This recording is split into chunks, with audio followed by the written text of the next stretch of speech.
تو خوشحال کر اپنی مخلوق پر رحم کر رحم کر۔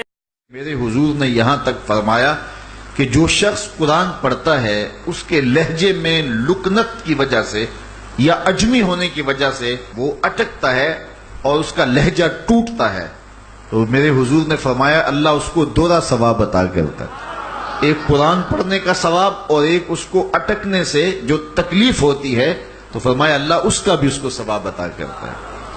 اور فرمایا یہ وہ پاکیزہ کتاب ہے کہ اگر تمہارا رب سے باتیں کرنے کو جی چاہے تو قرآن کھول کے بیٹھ جاؤ، یہ رب سے ہم کلام ہونا ہے، یہ اپنے رب سے گفتگو کرنی ہے۔ میرے حضور نے فرمایا کہ قرآن اللہ کی وہ لٹکتی ہوئی رسی ہے جس کا ایک سرا تمہارے ہاتھ میں ہے، دوسرا سرا تمہارے رب کے ہاتھ میں۔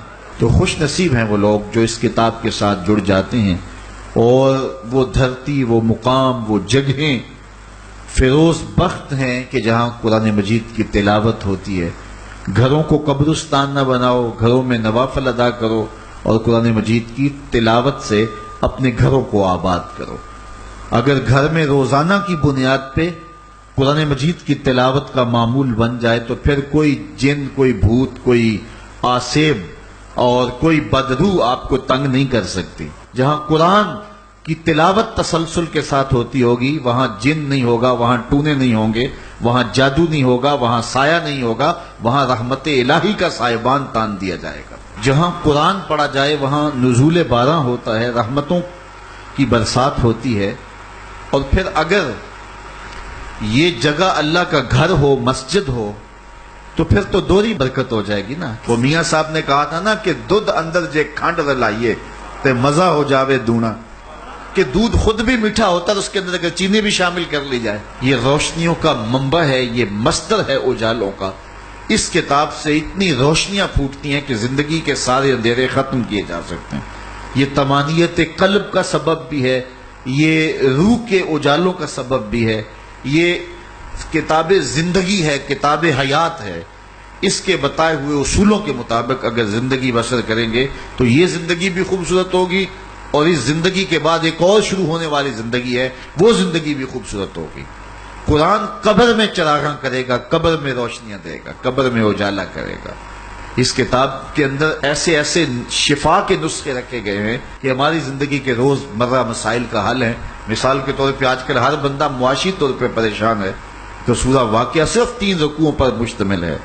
اگر یہ معمول زندگی بنا لے تو سورہ واقعہ جہاں ہوگی وہاں نحوستیں اور بے برکتیاں نہیں ہوں گی۔ سورہ یاسین پڑھو گے تو بے پناہ برکتیں اس کے دامن میں رکھی ہوئی ہیں۔ اسی طرح سورہ اخلاص صرف 3 مرتبہ پڑھیں گے تو پورے قرآن پڑھنے کا ثواب نصیب کر دیا جائے گا۔ ایک شخص حضور کی خدمت میں حاضر ہوا اور اس نے حضور سے کہا کثیر العیال ہوں، ذرائع آمدنی بہت تھوڑے ہیں، تو میرے لیے کوئی دعا کیجئے، کوئی مجھے نسخہ بتائیے۔ تو آقا کریم نے اس کو جو نسخہ بتایا سنو۔ فرمایا جب گھر جائے تو گھر والوں کو السلام علیکم کہہ دیا کرو۔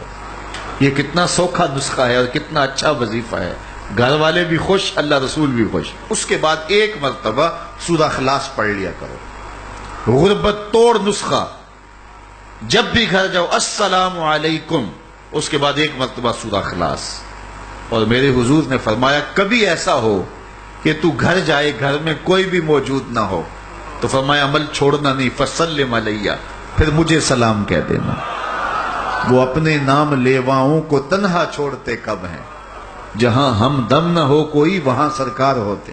وہ کہتے ہیں میں عمل شروع کر دیا، گھر جاتا السلام علیکم، اس کے بعد السلام علیکم کے بعد میں سورہ اخلاص 1 بار پڑھ دیتا۔ اس عمل کی برکت سے میں نے تو امیر ہونا ہی ہونا تھا، میرے ہمسائے بھی امیر ہو گئے، میرے ہمسائے بھی امیر ہو گئے۔ تو قرآن کو اپنی زندگی میں بسا لو، قرآن کو شامل کر لو، دنیا بھی سنورے گی، قبر بھی سنورے گی، نزا کا عالم بھی سنورے گا، حشر میں بھی اجالے ہوں گے، جنت کی بہاریں بھی نصیب ہوں گی، اور رسول اللہ کا ساتھ نصیب ہوگا۔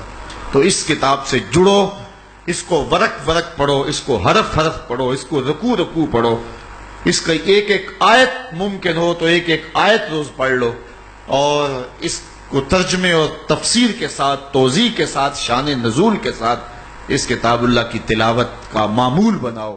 دنیا کے اوپر جتنے بھی لباس پہنے جاتے ہیں ان کو کئی کئی جیب میں لگی ہوتی ہیں، شلوار قمیض ہو یا پینٹ شرٹ ہو تو کئی کئی جیب میں لگی ہوتی ہیں، صرف ایک لباس ہے جس پر جیب کوئی نہیں اور وہ کفن ہے۔ یہ بغیر جیب کے لباس اس لیے کہ یہاں سے کوئی ساتھ لے کر نہیں جانا، صرف عمل ساتھ لے کر کے جانے۔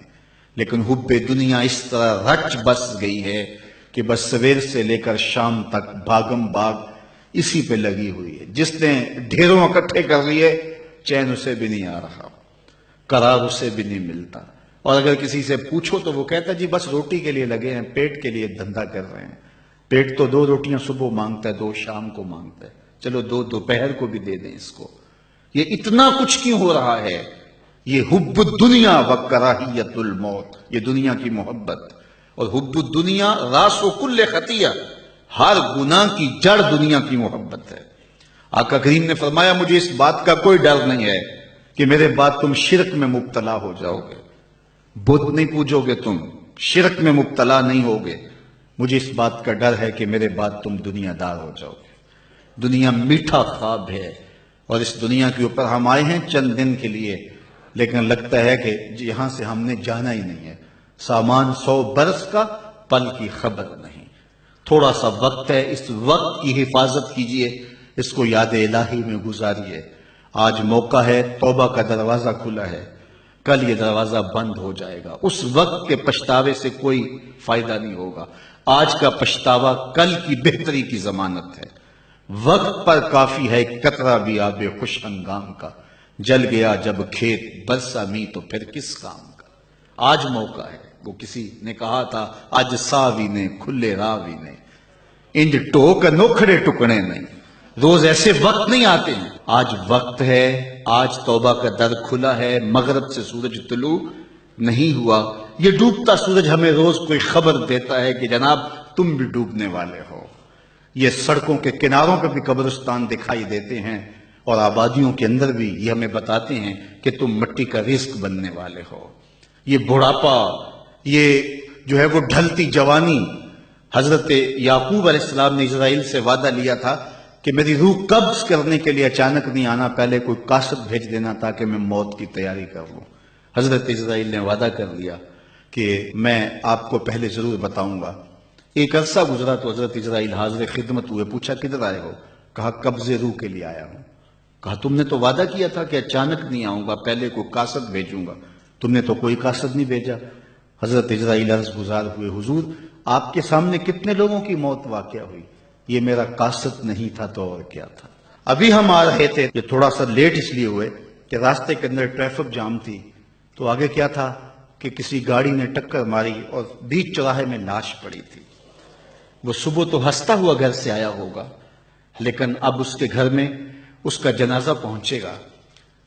مجھے اور آپ کو نہیں پتا ہمارا اٹھنے والا اگلا قدم کہاں ہے، اور جب ہمیں یہ نہیں پتا ہے، فرمایا گیا زندگی اور موت کے بارے میں کیا خیال ہے؟ کہا فجر پڑی ہے، پتہ نہیں ظہر پڑیں گے یا کہ نہیں۔ کہا میری صحبت میں بیٹھ کے اتنی لمبی امیدیں لگائے بیٹھے ہو۔ کہا ظہر پڑی ہے جناب، عصر پڑیں گے یا کہ نہیں۔ ایک بولا عصر پڑی ہے، پتہ نہیں مغرب پڑیں گے یا کہ نہیں۔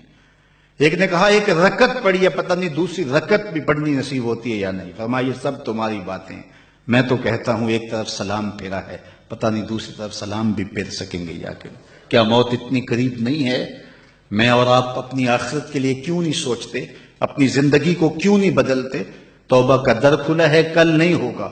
تو آئیے آج کے ان حسین لمحوں کو، آج کی ان گھڑیوں کو، آج کی جوانی کو، حتیٰ کہ آج کے بڑھاپے کو حسن دے لیں، اور آج کا پچھتاوا کل کی بہتری کی ضمانت ہوگی۔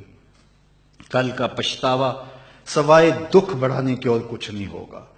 آنا تو ہے ہی اس کی چوکھٹ پہ، پھر جو لوگ اٹھا کے لے کے آئیں گے، اچھا نہیں ہے کہ خود چل کے جائیں، پھر جو لوگ کندھوں پہ اٹھا کے لے کے جائیں گے، کل جو کفن میں منہ چھپا چھپا کے جاتے پھریں گے، اس کی رحمتیں آواز دیتی ہیں کھلے منہ آ جا، میری رحمتیں تیرا استقبال کریں گے۔